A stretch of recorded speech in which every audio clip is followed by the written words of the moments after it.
Construire sa maison, c'est un vrai projet de vie. Maison d'Enfrance, 30 années d'expérience en construction de maisons. Maison d'Enfrance, partout en France, près de chez vous. Vous écoutez RTL. Jusqu'à 22h, La curiosité est un vilain défaut. Sidonie Bonnec, Thomas Hugues. Bonsoir à tous, bienvenue dans votre cabinet de curiosité. Comment va la jeune et fringante Sidonie Bonnec? Oh là là, mais très bien le beau Thomas Hugues. J'ai quelque chose à vous demander, c'est pour ça. Mais non, c'est pas vrai. Ah bon, j'ai peur. En général, quand on fait un compliment, c'est qu'il y a un truc à demander C'est vrai, puis derrière. d'habitude, vous m'appelez la trapue dans les couloirs d'RTL. Donc je suis Non, un ça, peu c'est la étonnée. signification de votre nom. Exactement. Voilà, en breton. J'espère que vous allez bien, les curieux. On est ravis de vous accueillir pour 2 heures d'histoire. Au programme, ces personnages secondaires qui ont pourtant joué un immense rôle, souvent malgré eux. Par exemple, la vigie du Titanic qui aurait pu éviter le naufrage du bateau du même nom, le coiffeur de Marie-Antoinette qui aurait pu être un peu plus discret, ou encore un enseignant zambien qui a eu l'idée d'envoyer la première femme dans l'espace avec une catapulte sympa.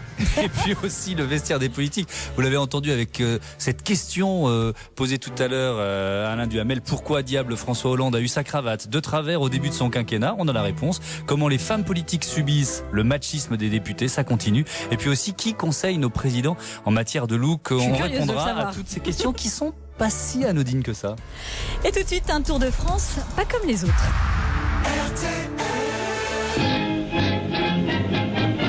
La curiosité est un vilain défaut. J'avais acheté pour ta fête 3 petits mouchoirs de Cholet. RTL.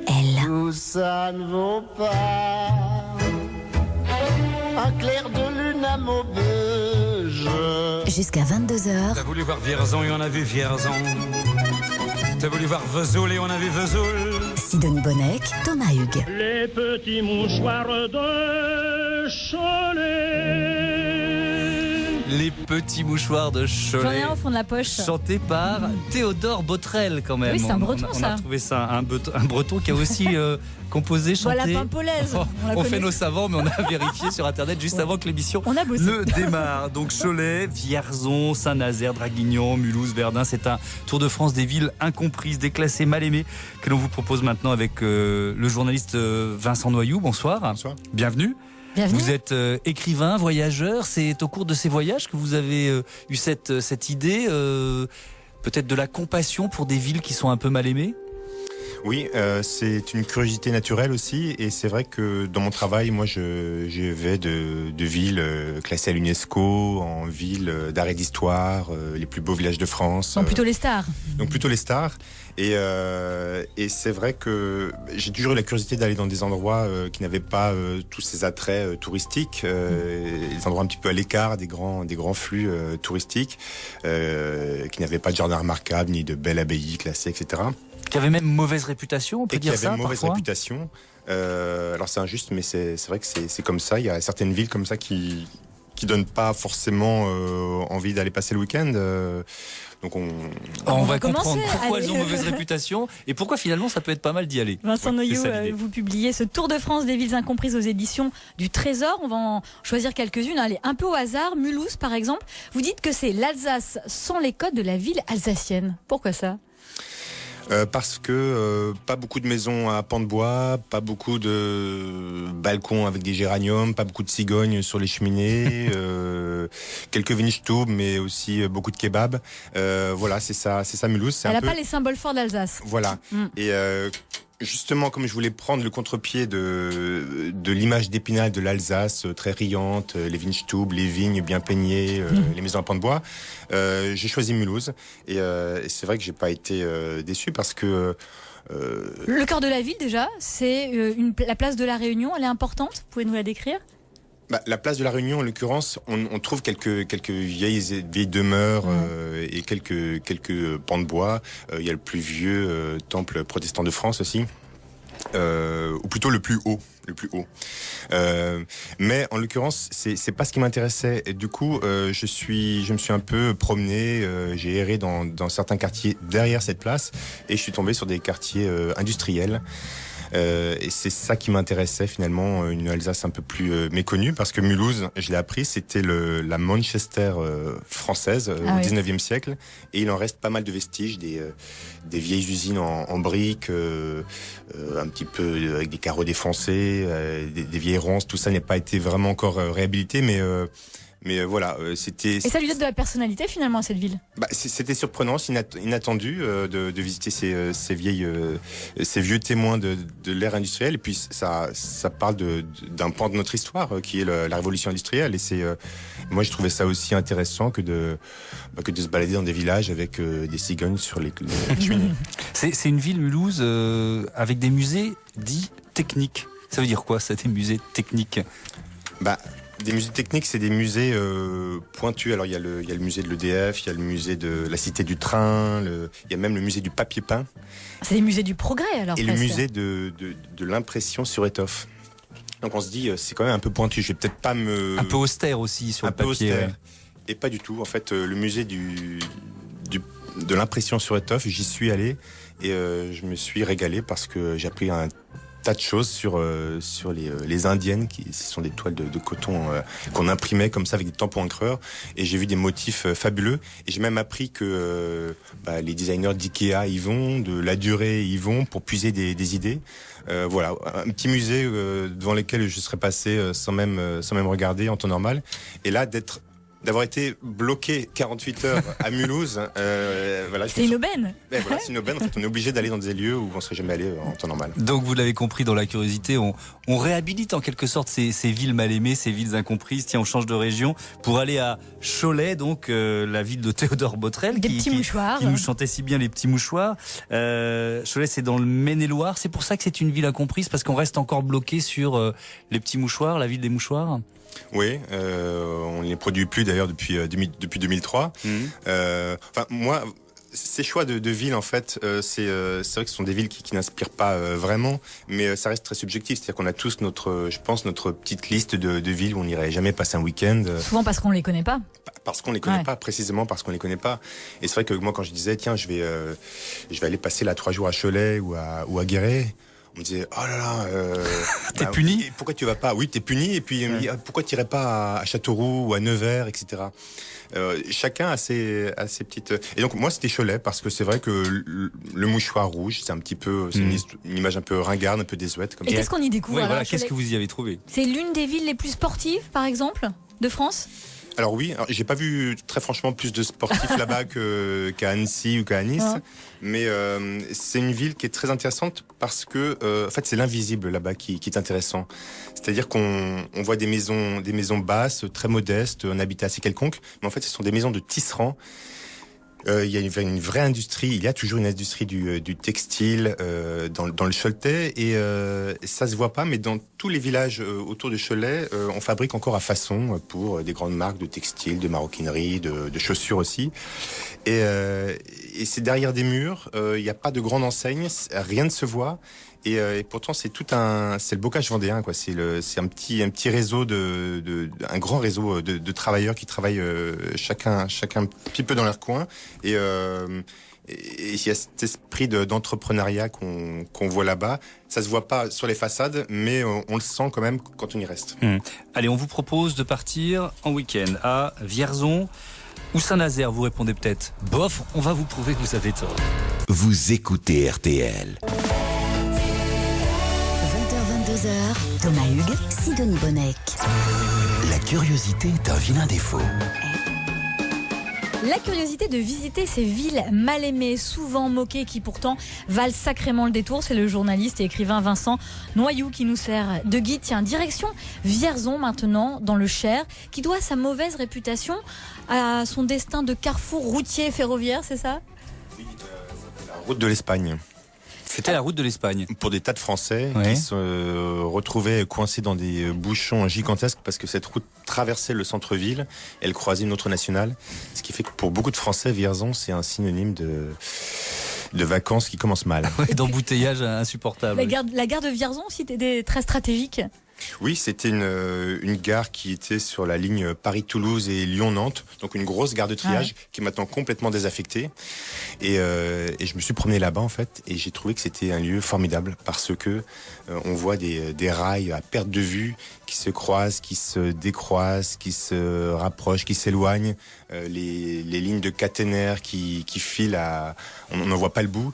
C'est une espèce d'impression de bout du monde, de gare de bout du monde, et c'est à 2 heures de Paris. Et c'est cette esthétique aussi des villes incomprises que vous êtes allé rechercher et que vous décrivez dans ce Tour de France publié aux éditions du Trésor. Et vous vous y intéressez aussi à l'histoire. Par exemple, Vierzon, son âge d'or, ça date de quand ? L'âge d'or, c'était, comme dans la plupart des villes où je suis allé, c'était en gros entre la révolution industrielle et les 30 glorieuses. La crise de 70 s'est passée par là. Et alors à Vierzon, c'était le machinisme agricole qui faisait vraiment tourner la ville. On fabriquait notamment un petit tracteur, le tracteur de Vierzon, un joli petit tracteur vert et jaune, on dirait dessiné par un enfant. Et ce tracteur a fait le beau jour de la ville. Maintenant, c'est évidemment terminé. Donc il y a une espèce de sentiment de déliquescence comme ça que j'ai eu moi en traversant cette ville, mais il reste des témoins de cet âge d'or, et puis il reste ce tracteur vert qu'on peut voir dans un petit musée, et c'est bête, mais quand on m'en a tellement parlé de ce tracteur, le tracteur de Vierzon pendant 2 jours et demi, que quand enfin je l'ai vu dans ce petit musée, et j'ai eu l'impression qu'on me présentait quelqu'un de très important, et c'était un vrai moment. Et parmi ces richesses méconnues de Vierzon, il y a par exemple un endroit pour les amoureux des étoiles ? Oui, alors ça c'est un télescope, le télescope de Nançay, c'est dans la forêt de Sologne, donc c'est un petit peu en dehors de Vierzon. Je suis tombé dessus complètement par hasard et j'ai cru voir une sorte de structure d'ovni, et en fait c'est un télescope. On peut observer les galaxies. C'est là en fait qu'on a pu valider la théorie selon laquelle l'univers est en expansion, ce qui n'est pas le cas de Vierzon. Parce que Vierzon souffre encore aujourd'hui de la crise. On le sent, on le ressent dans la ville. On le ressent. Il y a des commerces fermés, il y a des rues qui font triste mine, et ça peut plomber un petit peu. Et ça, je ne le cache pas dans mon livre, mais j'essaie évidemment toujours de trouver la petite poésie qui se cache sur le trottoir. Puis c'est souvent les habitants des villes aussi qui font la poésie de l'endroit d'ailleurs. Oui. Vous publiez Tour de France des villes incomprises, c'est aux éditions du Trésor. D'autres trésors, Thomas ? Oui, on continue de découvrir ces trésors avec Saint-Nazaire. Saint-Nazaire, pourquoi cette ville vous intriguez ? Pourquoi vous l'avez mis dans votre liste de villes mal aimées ou de villes incomprises ? Je voulais me rendre dans une ville de bord de mer, mais qui ne fasse pas rêver. Et finalement, il y en a très peu sur notre littoral. Alors parfois on me dit Le Havre. Oui, mais Le Havre c'est classé à l'UNESCO. Puis Brest, il y a une très belle rade. Alors que Saint-Nazaire, c'est une ville qui a été complètement rasée, mal reconstruite après la Seconde Guerre mondiale. Et puis il y a les chantiers navals, le temps qui sont pas folichons, même s'ils marchent très bien.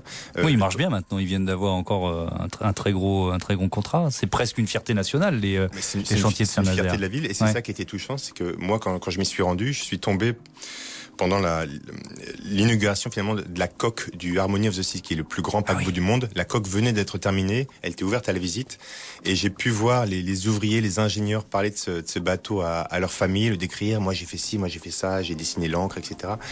Et un territoire, même s'il est comme ça assez gris, assez terne, quand on rencontre les personnes qui y vivent et qui l'aiment, forcément, on en a une autre vision. Il y a aussi un mystère, on va terminer là-dessus sur Saint-Nazaire. Dans la ville, j'ai trouvé ça dans votre livre aux éditions du Trésor. C'est cette place carrée avec un dolmen, c'est ça, ou un menhir, je sais pas, ou peut-être les deux d'ailleurs. Oui, les deux en fait. Un dolmen et un menhir côte à côte. Alors ça, c'est assez étrange. C'est complètement encastré dans une petite place. On dirait que ça a été posé et entouré de béton. Et en fait, ce sont deux visiteurs du temps celtique dans cette ville complètement reconstruite il y a un peu plus de 50 ans. C'est plus un mystère alors. Voilà. On peut quand même aller à Saint-Nazaire. Désolé.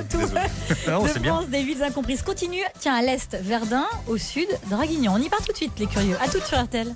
Soyez fiers d'être curieux avec RTL. Vous écoutez RTL. Dans les villes de grande solitude, la curiosité est un vilain défaut. Moi le passant bien protégé. RTL. Quand on arrive en Si votre défaut c'est la curiosité, alors vous êtes bien sur RTL. Ville de lumière,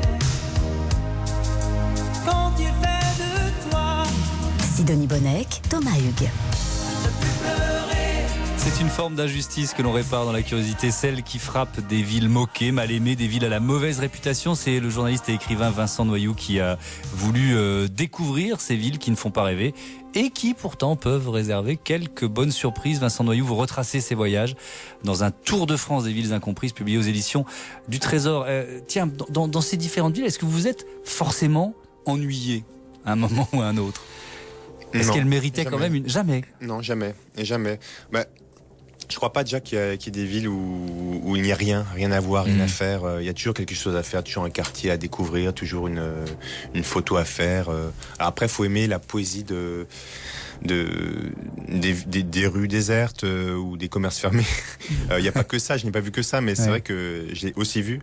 Et je pense qu'il faut mettre un peu sa sensibilité au diapason, quoi, des lieux qu'on visite. On visite pas Vesoul comme on visite Venise. Il faut être un peu plus actif, être un peu plus en recherche. Mais votre livre, il est publié aux éditions du Trésor, ce qui est peut-être pas un hasard. Est-ce que vous vous sentiez un peu comme un chercheur comme ça de trésors, trouver dans chaque ville justement le quartier, l'histoire qu'on a oubliée mais qui se reflète dans un bâtiment, Oui, c'est vrai. Faut... Quand on traverse le centre-ville de Maubeuge en 10 minutes et qu'on a 3 jours à y passer, c'est vrai qu'il faut être un peu chercheur de trésors. En fait, moi, ça m'a fait penser plutôt à un travail de brocanteur. Il faut un peu se salir les mains, chercher, fouiller pour trouver le petit détail architectural qui va émouvoir ou la personne, parce qu'il y a pas mal de rencontres dans ce livre, et la personne qui va nous raconter une histoire, son histoire. Tiens, si on descendait dans le sud, à Draguignan, qu'est-ce que vous découvrez là-bas, Vincent Noyoux ? C'est une ville qui fait pas rêver sur le papier, c'est ce que vous vous dites ? Non, c'est une ville du sud, mais qui ne chante pas avec les cigales. Hein. C'est pas Aix-en-Provence, c'est pas Nice, c'est même pas Toulon, qui finalement est assez belle. Non, c'est une ville un petit peu décrépite. Le mot est fort, mais c'est vrai que c'est une ville qui s'endort, disons. C'est une ville qu'on a envie de réveiller. Elle a un énorme potentiel. La région autour est merveilleuse, c'est la Dracénie, c'est un des plus beaux coins de Provence. Mais Draguignan même, c'est vrai qu'on a envie qu'il se passe quelque chose. Vous dites même dans votre livre Tour de France des villes incomprises que c'est une ville Draguignan qui se sent déclassée. Mais ça c'est un peu le cas de toutes les villes que j'ai. Et depuis quand elles se sont déclassées ? Draguignan, il y a des raisons historiques. C'était la préfecture du Var. Elle a été déclassée sous-préfecture en 1974 au profit de Toulon. Et ça, ils s'en sont parmi d'une certaine façon. Ils s'en sont parmi parce que c'était une ville historiquement de baillis, de sénéchaux, d'avocats, d'hommes de loi. Enfin, c'était vraiment la quintessence de la ville administrative. Et là, ce déclassement, ça a été terrible. Et puis, il y a eu aussi les inondations de 2010, meurtrières. Enfin, voilà, il y a une sorte de malédiction, entre guillemets, qui pèse sur la ville. Et on a envie qu'elle se réveille parce qu'il ne faudrait pas grand-chose pour que ça reparte. Qu'est-ce que vous y avez trouvé comme charme un peu caché dans cette ville de Draguignan ? Un quartier, par exemple, qui vous aurait plu particulièrement ? Moi, c'est plutôt des choses insolites qui m'ont tapé dans l'œil à Draguignan. Je me souviens, donc c'est une ville de garnison. Oui. Il y a l'école d'infanterie et l'école d'artillerie là-bas. Alors, il y a un musée de l'artillerie aussi. Il y a un musée de l'artillerie. Ouais. Et j'ai pas vu beaucoup de militaires dans les rues, mais j'ai tombé une fois sur une librairie papeterie qui vendait aussi des articles militaires. Et c'était tenu par un ancien adjudant d'artillerie. Et du coup, il y avait des cartables Hello Kitty et des cartes des notes. Et à côté, il y avait des FAMAS, des gilets, des gilets camouflage. Et c'était complètement surréaliste, cette boutique. Elle existe encore et je vous invite à aller la voir. C'est très étonnant. Oui. Autre ville marquée par la guerre, c'est Verdun, pardon. On a encore un petit peu de temps, on va en parler rapidement. Surtout depuis 2 ans et les commémorations du centenaire 14-18. Pourtant, c'est pas qu'un champ de bataille, Verdun. Il y a autre chose aussi. Vous y avez trouvé autre chose, Vincent ? C'est pas qu'un champ de bataille, mais c'est vrai qu'on y va beaucoup pour ça. Bien sûr. Moi, j'ai essayé de me balader. Donc, il y a une ville basse, il y a une ville haute. Là encore, je vais pas vous dire que c'est la ville la plus riante de France. C'est pas vrai. Mais je me suis retrouvé un été là-bas, et une chaleur caniculaire, et je me suis retrouvé à faire du canoë sur la Meuse. Et pour moi, Verdun maintenant c'est ça, c'est une matinée avec les branches des saules comme ça qui plongent dans l'eau, un petit groupe de poissons, des brèmes qu'on dérange, quelque chose un silence, des jardins au bord de la Meuse comme ça qui sont plongés dans le silence. Et pour moi, c'est aussi ça, Verdun. Ce n'est pas que la Grande Guerre et les commémorations et cette charge historique très, très, très lourde. Merci beaucoup, Vincent Noyoux. Votre Tour de France des villes incomprises est à lire aux éditions du Trésor. On a aimé cette démarche presque poétique qui consiste à aller chercher un beau souvenir dans chacune de ces villes. Même en kayak, ça marche aussi. Vous écoutez RTL.